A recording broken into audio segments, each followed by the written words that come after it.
Hello बच्चों, let's read this question. So this question says a weightless rod AB of length L connects two masses M. One particle is fixed at the end B and other at the middle of the rod as shown in the figure. The rod can rotate in the vertical plane freely about the hinge point A. Choose the correct option. आपको यहाँ पर correct option क्या करना है, choose करके बताना है. We have given the four options. आपको यहाँ पर four options इसके regarding given है. तो देखिए बच्चों, इस क्वेश्चन का की कॉन्सेप्ट आप क्या लिख सकते हैं.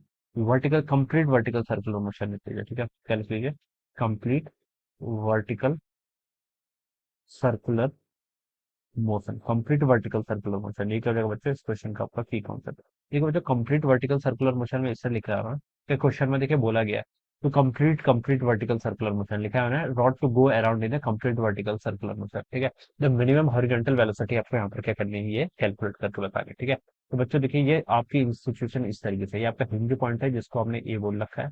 एक आपकी रॉड है, रॉड मासलेस है लेकिन दो मासेस यहाँ पर कनेक्ट है, एक मास एम यहाँ पर कनेक्ट कर रखा है सी पॉइंट पर, एक बी पॉइंट पर कनेक्ट किया हुआ है. ठीक है, अब ये आपका सर्कुलर मोशन करेगा. ठीक है, कंप्लीट वर्टिकल सर्कुलर मोशन मतलब रॉड आपकी ऐसे हो जानी है. ठीक है, ये रॉड आपकी ऐसे हो जानी है किसी इंस्टेंट के बाद. ठीक है, ये पॉइंट को आपका क्वेश्चन में सी बोला गया है, इस पॉइंट को बी बोला गया.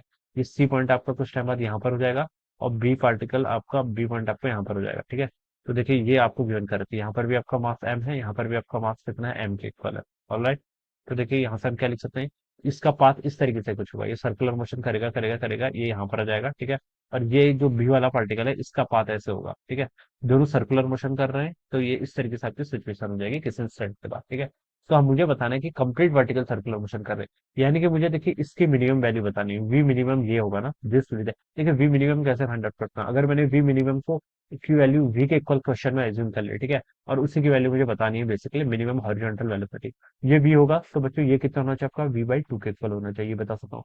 क्योंकि देखिए लीनियर स्पीड क्या होती है, ये क्या कर रहा है, लीनियर स्पीड होती है देखिए वी इज इक्वल टू आपका ओमेगा टाइम्स आर का फंक्शन होता है. ठीक है, आर क्या होता है, डिस्टेंस जिस एक्सेस के अबाउट ये हिंज है. ठीक है, ए के अबाउट यहाँ पर हम फाइंड आउट करेंगे. ऑलराइट, तो देखिए अगर इसके अबाउट बी के अबाउट हमने वेलोसिटी को वी एज्यूम कर रखा है तो इसके यहाँ तक की टोटल डिस्टेंस कितनी है, एल के इक्वल है. ठीक है, और यहाँ से यहाँ तक की डिस्टेंस कितनी है, एल बाई टू के इक्वल. ठीक है, तो यहाँ एल है, यहाँ एल बाई टू है, तो ये वेलोसिटी अगर इसकी वी है तो उसकी वेलोसिटी कितनी हो जाएगी, वी बाई टू के इक्वल हो जाएगी. ठीक है, अब कंप्लीट वर्टिकल सर्कुलर मोशन करना है कि इस तरीके से कि ये जो बी पॉइंट है ये जाए जाए ऊपर को मूव करे तो उसकी जैसे जैसे ऊपर को जाएगा इसकी काइनेटिक एनर्जी क्या होगी बच्चों, डिक्रीज होती रहेगी डिक्रीज होती रहेगी, और फाइनली यहाँ पर इसकी काइनेटिक एनर्जी जीरो के इक्वल हो जाए and all the energy it will have is potential energy. उसके बाद ये फिर नीचे को आने लगेगा तो उसकी काइनेटिक एनर्जी क्या होती रहेगी, इंक्रीज होती रहेगी.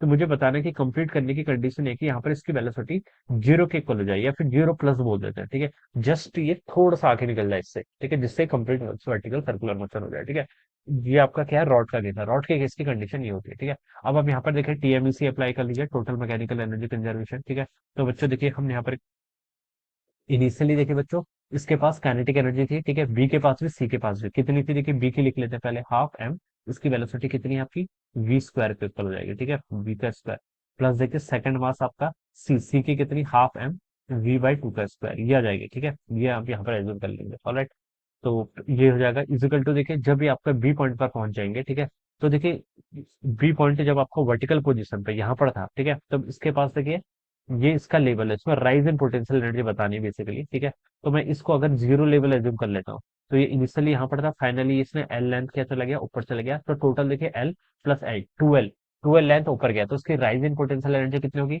एम जी इंटू ट्वेल्व के ऊपर. और तो कोई एनर्जी नहीं है ना, टेंशन का फोर्स लग रहा है लेकिन टेंशन और वेलोसिटी की डायरेक्शन परपेंडिकुलर है तो उसका कोई वर्क डन नहीं आएगा. ठीक है, एम जी का वर्क डन आएगा जो मैंने यहाँ पर मेंशन कर दिया, एम जी ट्वेल्व के इक्वल आ गया. ठीक है, अब दूसरे वाले देखिए सी का, सी आपका यहाँ पहुंच गया. ठीक है, तो इसने कितना राइज करा है, एल लेंथ के इक्वल राइज किया, तो इसकी पोटेंशियल एनर्जी में राइज आपका एम जी इंटू एल के इक्वल हो जाएगा. अब बच्चों इसको इसको सॉल्व कर लीजिए कि हाफ एम बी स्क्वायर ऊपर है, आप ऐसा कर लीजिए ना, हाफ एम बी स्क्वायर को कॉमन कर लीजिए. ठीक है, ऊपर क्या बचेगा आपका वन प्लस यहाँ से आपका वन बाई फोर हो जाएगा फिर. ठीक है, it's equal to M G L plus two M G L करूंगा तो थ्री एम जी एल के इक्वल हो जाएगा. यहाँ से देखिए आपका एम से तो एम कैंसिल हो गया और ये आपका V square by two, one plus one by four कितना होता है, फाइव बाई फोर के इक्वल हो जाएगा. It is equal to three times L के इक्वल. ऑलराइट, तो वी स्क्वायर की वैल्यू देखिए बच्चों कितनी होगी, टू इंटू फोर कितना, एट, एट इंटू थ्री कितना, twenty four divided by five. Alright, और जी भी यहाँ पर sorry this G also there. ठीक है, वी स्क्वायर यहाँ से इतना हो जाएगा तो वी की वैल्यू देखिए बच्चों कितनी आ जाएगी आपकी, under twenty four by five G L के इक्वल. तो ये तो आपकी मिनिमम वेलोसिटी होनी चाहिए किसकी, बी की, और सी की कितनी होनी चाहिए, इसका वन बाई टू जाना चाहिए. ठीक है, तो इतनी तो मिनिमम वेलोसिटी आपको चाहिए. ठीक है, तो ये तो देखिए ए ऑप्शन पे हाँ, ए ऑप्शन पे गिवन कर रखा है, minimum horizontal velocity required to given to the particle B, B को देनी है जो मिनिमम, ठीक है, to make the rod go around in complete vertical circular motion. तो ये स्टेटमेंट बिल्कुल करेक्ट है। बी वाला क्या हो जाएगा बच्चों, आपका इनकरेक्ट हो जाएगा। यहाँ पर डिनोमिनेटर में आपका 9 है, इसलिए रॉन्ग हो जाएगा। अब देखिए नेक्स्ट क्या बोल रखा है, the ratio of compressive force in the rod AC and BC, ठीक है, is 2:1 when the masses are at the highest point. Highest point पर जब होंगे तो हमें यहाँ पर कंप्रेसिव फोर्स का रेशियो बताना है। कंप्रेसिव फोर्स यानी कि बेसिकली इनमें टेंशन जो लगेगी, ठीक है, क्या लगेगी, टेंशन। टेंशन देखिए क्या होती है, टेंशन आपकी ऑलवेज, यहाँ पर देखिए टेंशन जो आपकी लगेगी, ठीक है, अब देखिए एक तो फोर्स आपका एमजी लगेगा in the vertical downward direction, यहाँ पर भी क्या लगेगा आपका एमजी फोर्स लगेगा in the vertical downward direction. MG force के कारण इसकी टेंडेंसी होगी नीचे की तरफ आने की, जो टेंशन लगेगा वो क्या लगेगा, ऊपर की तरफ लग जाएगा फिर, ठीक है, टेंशन क्या लगेगा, ऊपर की तरफ लग जाएगा। और टेंशन की वैल्यू देखिए आपको बतानी, तो देखिए आप ये लगा लीजिए, कंप्लीट वर्टिकल सर्कुलर मोशन कर रहा है, ठीक है। तो पहले देखिए मैं क्या कर लेता हूँ, यहाँ पर आपको किस किस का रेशियो बताना है, ratio in the AC and BC, ठीक है, एसी और बीसी का बताना है ना, ठीक है। तो पहले आप देखिए एसी के लिए देख लीजिए, एसी पर देखिए रॉड पर आपका कितना मास है, यहाँ पर देखिए एक एम यह है, एक एम यह है, तो टोटल इस पर जो टेंशन लगेगी ऊपर के वाले के कान में लगेगी, ठीक है।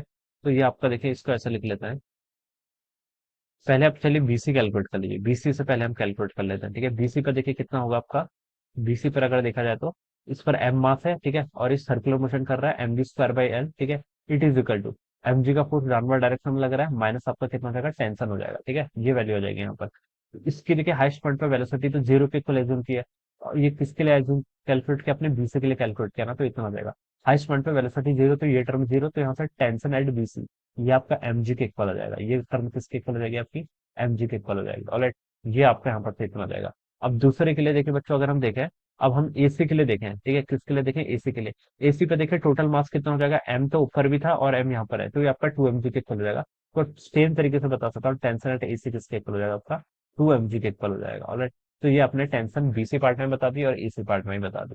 तो वही हमसे पूछ रहा है, the ratio of the compressive force in the rod AC and BC is, AC और बीसी का रेशियो बताना basically, AC divided by TBC, ये किसके इक्वल होगा आपका, 2 mg डिवाइडेड बाई एमजी। तो ये आपका 2:1 के इक्वल हो जाएगा, ठीक है, 2:1। तो आपका सी वाला ऑप्शन क्या बच्चों, करेक्ट, सी करेक्ट है, तो डी वाला इनकरेक्ट हो जाएगा। ए सी एंड बी सी 3:1, ठीक है। तो ये आज का देखिए A option and C option क्या होंगे, इसके करस्पॉन्डिंग करेक्ट आंसर होंगे, ठीक है। तो this is how we will solve this problem. So I hope you all understood this concept. All the best and thank you so much.